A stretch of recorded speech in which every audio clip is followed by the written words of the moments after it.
जिसको जाना है जाए। कांग्रेस पार्टी में लीडर्स आते रहेंगे जाते रहेंगे। जो जाएगा तो नया तो लीडर तो रहेगा, जो सीनियर जाएगा तो जूनियर सीनियर हो जाएगा, जो सीनियर जाएगा तो वापस जूनियर आएगा। कांग्रेस पार्टी तो समंदर है, ऐसे बहुत से लीडर आए बहुत से लीडर गए, ये लीडर कहाँ से आए। कल सुप्रीम कोर्ट ने एक अहम फैसला सुनाया है।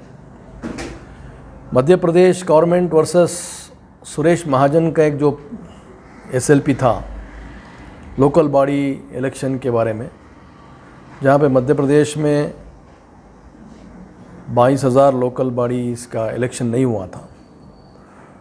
तो एक अच्छा जजमेंट कल सुप्रीम कोर्ट से आया है। इससे पहले 4 तारीख को महाराष्ट्र गवर्नमेंट वर्सेस वहाँ के जो एक पिटिशनर का भी एक जजमेंट आया, जिसमें महाराष्ट्र में ऑर्डर किया गया कि 3 महीने में लोकल बॉडी इलेक्शन करवाया जाए। कल का जो डिस्कशन था मध्य प्रदेश का, तो उस जजमेंट में ये कहा गया कि महाराष्ट्र ही नहीं, मध्य प्रदेश ही नहीं, पूरे भारत के जितने भी स्टेट्स इलेक्शन कमीशन को आदेश दिया गया, इंक्लूडिंग यूनियन टेरिटरीज़, कि जहाँ जहाँ भी लोकल बॉडी इलेक्शंस ड्यू हैं, ओवर ड्यू हैं, उसको खाली ना रखा जाए और जल्द से जल्द चुनाव करवाया जाए। डायरेक्शंस में साफ कह दिया है कि कॉन्स्टिट्यूशन को अपहोल्ड करें। 243E और 243U के हिसाब से कोई भी लोकल बॉडी इलेक्शन 5 साल का टर्म जिसे कहते हैं, उससे 6 महीने पहले आप नोटिफिकेशन करवाएं और इलेक्शन लड़ाएं। कोई भी डिलिमिटेशन हो या कोई रिजर्वेशन के बारे में अगर कोई सवाल उठाया तो क्लियरली डायरेक्शंस दिया गया है कि वो सब अगले चुनाव के लिए होगा, जहाँ पर स्टेटस को होता है, यानी कि आज कोई लोकल बॉडी का टर्म ख़त्म होता है, वहाँ से आप इलेक्शन कराओ।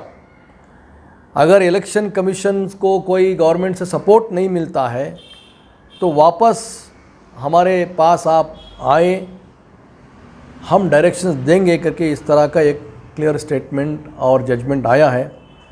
मैं समझता हूँ ये एक पूरे हिंदुस्तान के लोकल बॉडीज़ के लिए, जिसे बाइबल कहा जाता है, वो हिसाब से अगले पूरे भारत में मैं समझता हूँ कोई भी लोकल बॉडी इलेक्शन पोस्टपोन नहीं होगा। इस तरह का जजमेंट उन्होंने दिया है। होपफुली बेंगलोर का जो बीबीएमपी इलेक्शन है और कर्नाटक के जो भी जेडपी और टीपी इलेक्शन जो बाकी हैं, अगले चंद दिनों में शायद नोटिफाई हो जाएंगे। मध्य प्रदेश को भी डायरेक्शंस दे दिया है, इलेक्शन कमीशंस को भी डायरेक्ट दे दिया है कि इस ऑर्डर के 2 वीक्स में आप लोग नोटिफाई करें कि कब चुनाव होगा कब नहीं होगा। सर, पिछली बार जो बीबीएमपी का इलेक्शन हुआ था वो 2015 में हुआ था, 7 साल वो गुजर गए। पिछले 1 साल 8 महीने से एडमिनिस्ट्रेटर और बीबीएमपी कमिश्नर को रखकर सरकार चला रही है। आपको क्या लगता है कि बीजेपी सरकार पिछले 1 साल 8 महीने से इलेक्शन ना करवाने की मेन वजह क्या हो सकती है? बीजेपी डर रही है, वो सोचती कि बेंगलोर में काम नहीं हुआ है तो शायद इलेक्शन हार जाएंगे। इसी तरह जैसा ही वो जेडपी टीपी का जो भी टर्म हुआ, और आप देख रहे हैं कि बाई इलेक्शंस में कांग्रेस जीतते आ रही है, तो उनको कहीं ना कहीं अंदर एक डर सा माहौल है कि वो कहीं इलेक्शन ना हारे। अभी 1 साल 6 महीनों से यहाँ पर बीबीएमपी का एडमिनिस्ट्रेटर है। कानून के हिसाब से एडमिनिस्ट्रेटर 6 महीने से ज़्यादा नहीं काम कर सकता, is not as per constitution. तो वहीं भी वो they are against the constitution काम कर रही है। और जो नया एक्ट बनाया हुआ है, this is also not as per constitution. जो भी इन्होंने किया है इलेक्शन पोस्टपोन करने के एक हित में इन्होंने किया है। अभी इनके लिए ये मुंह तोड़ जवाब होगा। सुप्रीम कोर्ट का जो भी आर्डर आया है, मैं समझता हूँ गवर्नमेंट अब जागेगी, इलेक्शन कमीशन जागेगी। मैं समझता हूँ इलेक्शन जल्द से जल्द हो जाएगा। सर, बीजेपी सरकार के पास इस इलेक्शन से बचने के लिए कोई ऑप्शन, कोई रास्ता है सुप्रीम कोर्ट में जाकर?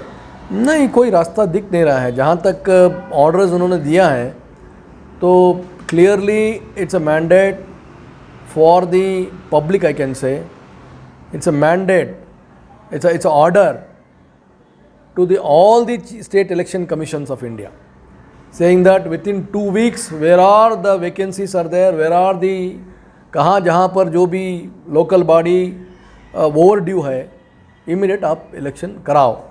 और जो भी कोर्ट में केस होंगे, जहाँ भी छोटे लोअर कोर्ट्स में या हाई कोर्ट में जो भी इसके मुताबिक इसके सिलसिले में अगर कोई केस है तो वो पूरे नलीफाई हो जाएंगे। इस तरह का इन्होंने ऑर्डर किया है। सर, कल जब से मीडिया में कल दिखाया जा रहा है कि सुप्रीम कोर्ट का ऑर्डर आया है, लोगों में कंफ्यूजन है कि अगले 15 दिन इलेक्शन हो जाएगा। थोड़ा लोगों को क्लैरिटी दे देंगे, अगर होता है तो कब हो सकता है, कैसे होगा? देखिए, अगले 15 दिन में इलेक्शन तो नहीं होगा। इलेक्शन कमीशन को 2 वीक का टाइम दिया है कि आप नोटिफाई करो। नोटिफाई कहने के यानी कि इलेक्शन को जैसे कि बीबीएमपी का वोट ड्यू है तो election commission has to notify कि कब ये इलेक्शन लड़ाएंगे। तो द ड्यू प्रोसेस होगा, उनको 45 डेज़ का जो टाइम रहता है, जो इलेक्शन कमीशन का बाउंड्रीज़ के वगैरह रिजर्वेशन होनी चाहिए, वोटर लिस्ट अगर सेपरेट होनी चाहिए, साथ साथ में इलेक्शन का जो प्रक्रिया होता है, जो 12-15 दिन का जो नॉमिनेशन होता है, scrutiny, withdrawal, time, election date, ये सब 45 डेज़ का एक पीरियड होता है। They have to notify regarding the election within 2 weeks. 15 दिन के अंदर इन लोगों को they have to come out कब ये इलेक्शन करवाएंगे करके। तो मेरे हिसाब से अगर ये सब ठीक है तो 2 वीक के अंदर नोटिफाई होगा। जैसे कि चलो बीबीएमपी का इलेक्शन फलां डेट में होगा, यानी 2 महीने में होगा या 2.5 महीने में होगा या 3 महीने में होगा।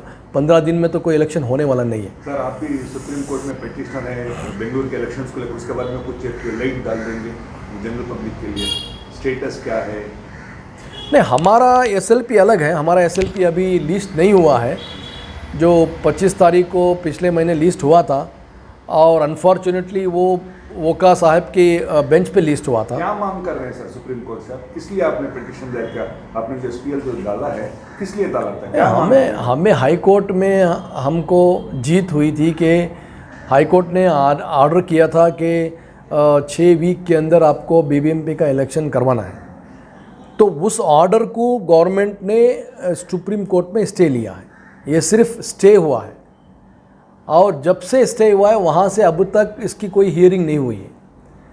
हाल ही में एक बार हियरिंग के लिए लिस्ट हुई थी जो वोका के पास गया हुआ था और वोका साहब ही यहाँ पे हाई कोर्ट में जजमेंट दिए थे। तो जो जजमेंट यहाँ पर करते हैं वो वहाँ पे सुनाई नहीं करेंगे, तो उन्होंने अगले हियरिंग के लिए सिफारिश की है। तो हम वेट कर रहे हैं कि कब अगले हियरिंग आएगा।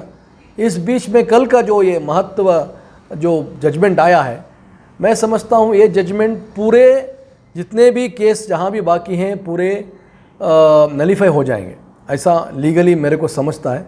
तो शाम तक इसका पता चल जाएगा कि क्या होगा क्या नहीं होगा। बेंगलोर में तो मैं समझता हूँ बेंगलोर या इवन ZP-TP में भी कांग्रेस अच्छा परफॉर्मेंस करेगी इंशाल्लाह। और मैं समझता हूँ बेंगलोर में वापस कॉरपोरेशन में कांग्रेस आएगी इक़्तिदार।